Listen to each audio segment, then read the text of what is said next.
brand in Europe, and now people from Asia are after us. And I don't know if you can attribute it to just that, but it didn't hurt. Okay, so that's one thing. Become an information glutton. Learn, learn, learn. Remember Loomis Grossman, taking me to Maine and back.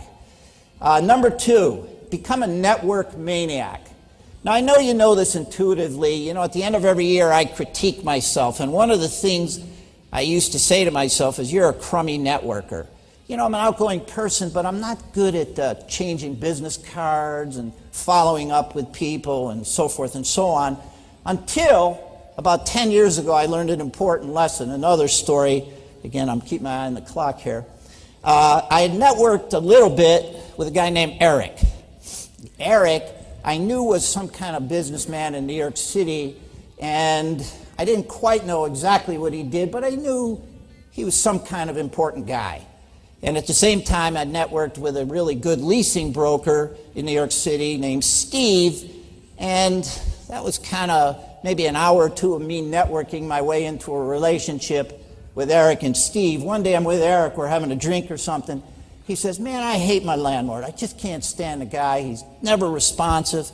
I said, oh, well, you want to talk to my... I don't do brokerage in New York City, so I didn't try to run with it myself. I said, but do you want to talk to my friend Steve? He's a leasing guy in New York City. Eric says, yeah, okay, give him my number. Maybe I'll call him sometime. Or maybe we'll get together sometime. I then decide to push it a little further, so I get the two of them to meet at a breakfast meeting a month or two later, and they have a 1-hour breakfast. I'm there, it's a nice breakfast. Now fast forward 18 months, and I get a call from Steve, the leasing guy, and he said, hey Jim, you know, we ended up representing Eric. I want to thank you, and you know, we also ended up moving his company. And you're entitled to a 15% referral fee for putting us together at this 1-hour breakfast. And I said, oh, great. And I'm thinking, hey, 20 grand, 30 grand, $750,000 referral fee. It was one. I know, I'm excited too. I can't tell that story enough, I tell you. $750,000 breakfast is how I think about it. Why? Because I networked.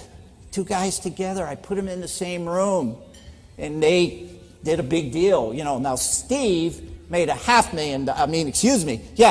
made a $5 million commission. 15% was mine. It was a big deal. It turned out to be a big deal. Turned out Eric ran a big company, and it's all good. Network. Become a network maniac. You shouldn't leave this room, none of you, without making sure you know everybody else at your table. Maybe you already do. But again, you never know. You never know. My overall thinking on business in general, but particularly in tough times, you never know when doing the right things is going to intersect with what the cosmos has working that day. You know, and you might just intersect with what the cosmos has working that day in a way that's going to be a big profit for you. So, last thing on my list of how you can add value to You Inc. is you got to be ready and be prepared for the difficulties ahead. I believe, Mark and I may or may not agree on this, I believe the next year, 2 or 3 is going to be really tough, especially for those of you in the brokerage world. I think it's going to be trying. I'm going